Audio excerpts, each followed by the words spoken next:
Starting to make the beat.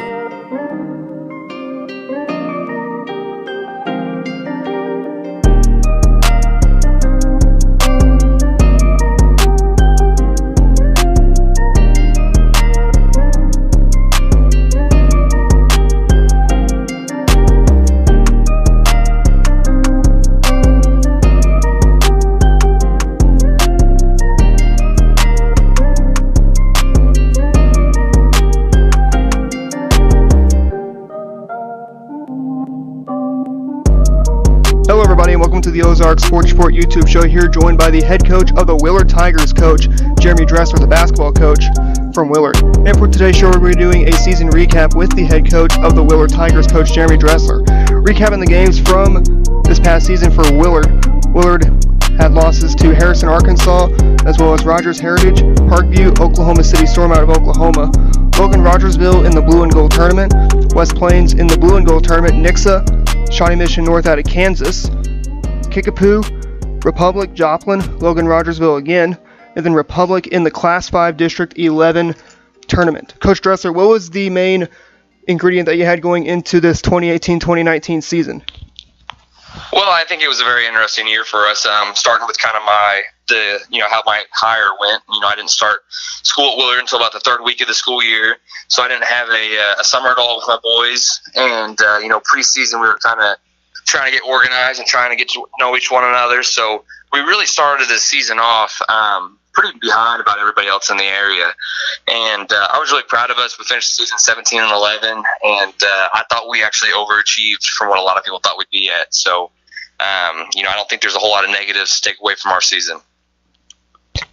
Definitely a lot of negatives that you can't take away from this season. And what was the definition that you guys had of this season? Oh, we just try to worry about ourselves. We have a pretty tough practices. Something I say all the time is we want to practice how we want to play, so we can play just like it's practice. And so we get after it like it's game speed, full speed all the time, high intensity, a lot of competitiveness. We're trying to put them in a lot of adversity. And it really showed when we started, especially early on. And early on this year, about January, when we started going on a big run, I think we had a 10-win games and only lost 2 out of those 10. I thought we did a really good job buying in all year, just worrying about us. Moving on from one section of this season recap is the wins. You guys had 17 wins. What was the most important one that you guys had out of those 17 wins? Oh, I think they're all important. When you're playing in the COC, every win is a grind. You can't take any of those wins for granted at this level, especially in Class 5. So I wouldn't say there was probably one individually that was the best win. But I thought we had a good showing in the first 2 rounds of the Blue and Gold. I thought we had a stretch early on in our conference play that we did a really good job of, executing and playing well. Our Parkview game in districts was probably our biggest win, not only because it was a district game, but also because our best players were in foul trouble, and we had to win the game with our role players, which is something we have not always been able to do. And I thought, but overall, I thought all the wins were quality wins this year. We didn't have any just gimme games. Staying in that same boat as wins, what is your most exciting win that you guys had in this season? You have to dig out from those 17 wins. What was the most exciting win that you guys had in this season? Sure. The story of our year was kind of that we lost 9 of our 11 games by 8 points or less, with I believe 5 of those being 6 points or less. And so probably our biggest one was when we went over to Ozarks and won in overtime. It started off as a competitive night all around. The freshman Ozarks defeated our freshmen in double overtime. Then we had a competitive JV game, and then our varsity defeated their varsity in overtime. And that was kind of that first game where we were ahead, didn't lose a lead, managed the game. And I thought we grew a lot from that win. And anytime you can learn from a quality win, it's always a good thing. Now moving on to the opposite side of wins, now to losses. And what was your most learning or educational loss that you guys had in this 2018-2019 season? I think since we did not have a summer, every time we had a loss was a chance for us to really break down film and get better. When unfortunately when you don't have much of a preseason or a summer season with your boys, you're trying to figure out your identity. You're trying to figure out what works. You're basically doing your preseason during the season, which is never ideal. So, I felt like after every single loss, we got better. Nixa beat us by 1 or 2 in overtime at our place early, like first game of the year after the blue and gold. And, we came back and beat them by 22 or 23 at their place in their tournament. So it was really nice to have teams kind of, more or less expose us so we could see our weaknesses, and then we could try to fix them for districts. And ultimately, every team's working, for districts. District starts, everybody 0-0, clean slate. So I thought it was very beneficial. And that's kind of where we're at. We just had to use the season time to get better and work on ourselves. Staying in that same boat as losses, as what is going to be your most toughest or disappointing loss that you guys had throughout this season? You guys had 11 losses. What was the most toughest loss that you guys had in this season? Oh, that's easy. We had Parkview on December 7th. We had them down 19 points in the third quarter at one point, and that's when Tyen was still healthy and playing. And then they didn't really go on a huge run, but they just kind of chipped away, and the game got really physical, and they were a lot better athletes than what we were, and we ended up losing to them by 5 in overtime. And that was a pretty big gut wrencher for us. A game that we easily should have won, would have given us a 1 seed in the blue and gold. And if there was one game all year, that game was the one game I wish we would have been able to take back.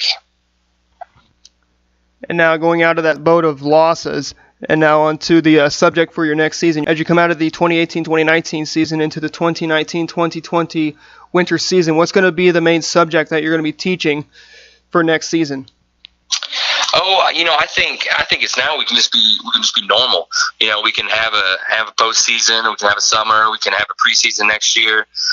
We just get the more time we spend together, then the more each other's going to know each other, myself and the players. I feel like I got a really good staff with 2 really high quality assistant coaches. So now we can really just start implementing the program aspect. This whole season was kind of a rush, bang, bang, bang thing with the timing of my hire. So now that we can kind of slow down and really work on the smaller details of the fundamentals and just really kind of fine-tuning our skills, we're fortunate because I feel like we got the best player in the area next year coming back, and we've got a top 5 player in the area coming back, and Daniel Abreu and Mo Grayer. So being able to fine-tune and move up those younger guys and find roles and plug gaps is going to be nice. I'm really excited. I think we're going to be a lot better next year. And definitely you mentioned Daniel Abreu and Mo Grayer. They are in the running for the Ozarks Sports Report Male Player of the Year and also the Male Duo of the Year. That is Mo Grayer and Daniel Abreu, as well as on Twitter. Mentioned in that same, in the poll for the Ozarks Sports Report Male Player of the Year from Willard, that is Daniel Abreu. If I can look it up for just 1 second.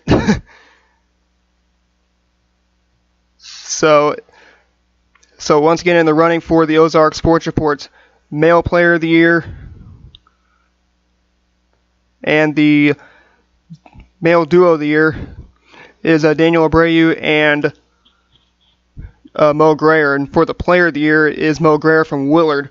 What does that say for both those players that when they step onto the court each and every game? Oh, and I think it's a testament to their families for pushing them, and for, Coach Lambert, who they both played for in the summer, for pushing them, and, them buying in this year. They're great kids. You couldn't ask for a better 2 guys to come in and be juniors and still fortunate enough to be able to coach them another year. They both have a high potential. They're both next level players. So, it's just, I feel very fortunate, and they're fully bought in. I have a great relationship with both of them. They have a lot of fun playing, and I'm just excited to really get after it for their senior year. Got a lot of big things planned. Big things planned for that senior year for both Mo Grayer and Daniel Abreu, which once again they are in the running for the Ozarks Sports Report Male Duo of the Year and Male Player of the Year. That's Mo Grayer and Daniel Abreu and Mo Grayer for the Ozarks Sports Report Male Duo of the Year. And as we now come out to the awards, as you could be in the running for a Coach of the Year, and what would you have to say for yourself for being in the running for Coach of the Year? Oh, stuff like that for coaches, that's an individual accomplishment. basically achieved from great team success. It's a lot of coaches have had their playing career and they had their time, and it's all about the boys. You don't get in the running for Coach of the Year unless your boys bought in and did their job and made plays. And so Coach of the Year is just a direct reflection to the quality of boys you have and how much they bought in for what you did. So it's a really big honor, for the pure fact is that you should be really proud of your boys for putting you in that spot to even be considered, if that makes sense. One other thing that we like to talk about is as the state playoffs are over for all classes, what are you going to be expecting for next season going for all the classes in Class 1, 2, 3, 4, and your class of Class 5 and your conference of the COC? What are you going to be expecting from each team coming in each class and in your conference? Oh, man, that's a loaded question. I think in Class 1, you got some repeats depending on if the Haney kid stays at Dora. I think Dora's always a favorite. I think St. Elizabeth had a great showing in the Final Four. And you also got to look at there's a possibility of going 6 classes. So, there could be a big shakeup in where guys are at in the postseason. In Class 2, obviously Greenwood doesn't lose anybody. Besides their senior guard, and they're obviously a favorite with the Muhammad kid. And, in Class 2, you also got Crane, who doesn't lose a whole lot, and they're going to be really talented. And, Class 3, Catholics, all the teams that were in the Final Four, they didn't really lose a whole lot. And so you can expect to see those guys being familiar in the postseason, making runs. Class 5 is, in the conference is got to be a shakeup. Kickapoo's right now the favorite. They don't lose a whole lot, but still lose some size and lose some shooting, but they replace just as much of that. So I think in Class 5 in the area, Kickapoo would probably be your favorite. Class 4, you got Rogersville still got to be good. Robbie Hugh, Hoy out of Bolivar, he's always, I think he's one of the best coaches in the entire state, and I really respect what he does. And it's gonna be a fun year. That's what you got to really appreciate Southwest Missouri basketball. And now coming out of Class 2 from last year, now into Class 5, that's a big change for you as you came out of Purdy and you got second place not last year in state. Correct me if I'm wrong, but when you were at Purdy, you got second place in the Class 2 state in the state championship. We placed fourth at state in Class 2 last year. And so as you moved into Class 5, what was the big change that you had coming out of Purdy now into Willard? I think the biggest change is and this isn't a direct correlation, but a lot of times, you got Class 1 teams have one really good player. Class 2 teams have 2 really good. 3 have 3. Class 4 has 4. And when you get to Class 5, you got 5 really talented players. And, when you have to be able to game plan and do different things for 5 different guys, it becomes really challenging. And that's why you saw so many teams that went 500 in the Class 5 conferences, because it's just a crapshoot every night, and who's making shots and who's not making shots. And that's the biggest thing is you've got to individually game plan for multiple people every single night, and you're going against there's quality coaches in every class, but obviously in Class 5 you've got you got a lot of coaches that have solidified themselves in the area, have had a lot of success at prior schools, and so there's no gimme games. Every night's a bloodbath, and you got to really fight for it. Definitely fight for it is the key. And does the talent usually in Class 5 come out of like the big cities like Kansas City, St. Louis, Springfield, Columbia, or is it the Class 5 schools that are not in the cities like Nixa, Ozark, Lebanon, Willard, Carthage, Webb City? Now, does the Class 5 talent, most of it come out of the big cities, or does it come out of the smaller towns? Here's, I think every class has the ability to produce superstars. The difference of each class is when you get up to Class 5, your role players are just a lot better than the role players in the smaller classes. And I feel like your role players are defining the successful teams in Class 5. Every class has superstars. There's some of the, talking about Dora in Class 1, Haney's one of the best guards in the area. You know what I mean? And he's got good role players at Class 1, and that's why they go to the Final Four. In Class 5, you got the same superstars, but your role players are just a heck of a lot better. And that's kind of the difference between, Class 1 through Class 5 is your role players are bigger, stronger, and faster. bigger, stronger, and faster from classes 4 and 5, and they do get a lot of colleges looking at them. Like we had Ty Freeman from Parkview getting looked at Missouri State. And when you guys played him, what did you see out of Ty Freeman when you guys played him from Parkview? Well, he's the first person I've coached against in my career to drop 40 on us. He's just a next level player, and he's long, he's athletic. He had 4 or 5 dunks against us, and he's just when you see him warm up, when you see him move, when you see him jump, he just really hit the next level. What I was really proud to see of Ty this year is that he was able to consistently knock down a perimeter jump shot. That's always been the question of him going, from his junior year to senior year and then from senior year to the next level is, can he develop a consistent jump shot to be a legit threat at the next level? He's got unbelievable athleticism.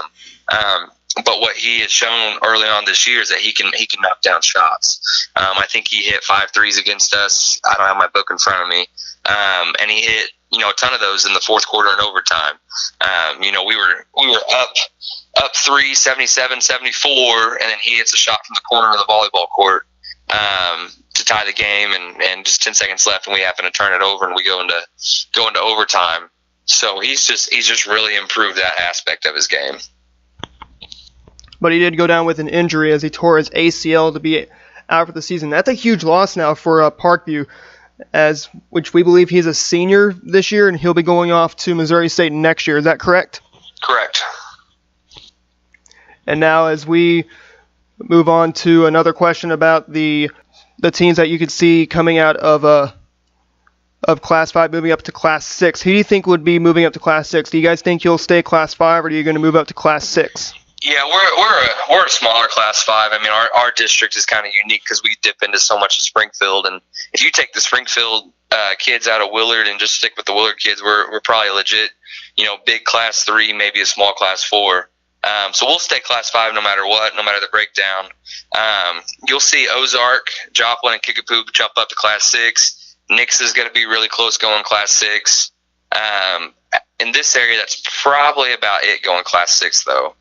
You'll see a lot more schools out of Kansas City, St. Louis, maybe some in Columbia. But yeah, out of the area, it'll be Ozark, Joplin, and Kickapoo. Maybe Nix going Class 6. Kind of surprising you didn't mention Branson or any of the Springfield schools, but you guys will stay Class 5 for next year. And does that mean that the schools below you are going to move up a class, or are they going to go stay in the classes? I think you could probably talk to 3 or 4 different people, and they'll tell you 3 or 4 different stories. I don't think we'll really know until Misha actually decides what they're going to do. Either way, it is what it is, and we'll adjust, and we'll worry about ourselves, and we're not scared to play anybody. As we let you go, if there are any final words you had to say to all the coaches that you guys played this year and the coach that you lost to in Republic, what would be your final words to all the coaches that you guys played in the 2018-2019 season? Oh, I think first of all, you just got to give Tim Brown at Republic, a lot of credit for what he did this year.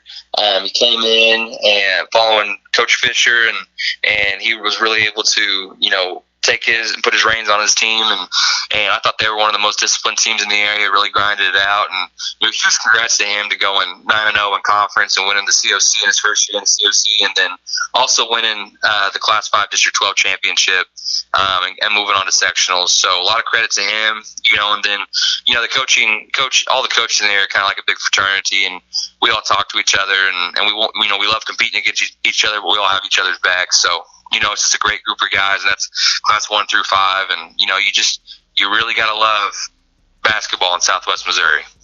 That's going to wrap up our show for today. We hope you enjoyed our show. We hope you enjoyed us sitting down with the head coach of the Willard Tigers, Coach Jeremy Dresslaer. If you'd like to stay connected with the Willard Tigers through those social media, be sure to like them on Facebook. Also follow them on Twitter. Their Twitter is at Willard Sports. Once again, that's Willard Sports on Twitter. If you'd like to stay connected with Ozarks Sports Report through our social media, be sure to like us on Facebook, follow us on Twitter, subscribe to our YouTube channel, also follow us on Instagram, and check out our website. Our website is ozarksportsreport.wixsite.com/Ozark Sports Report. One final time, I want to thank head coach Jeremy Dresslaer for sitting down with us to recap his season. We also like to congratulate him on a tremendous season, going 17-11. One final time, I'm Adam Smith from the Ozark Sports Report saying, have a good day, everybody.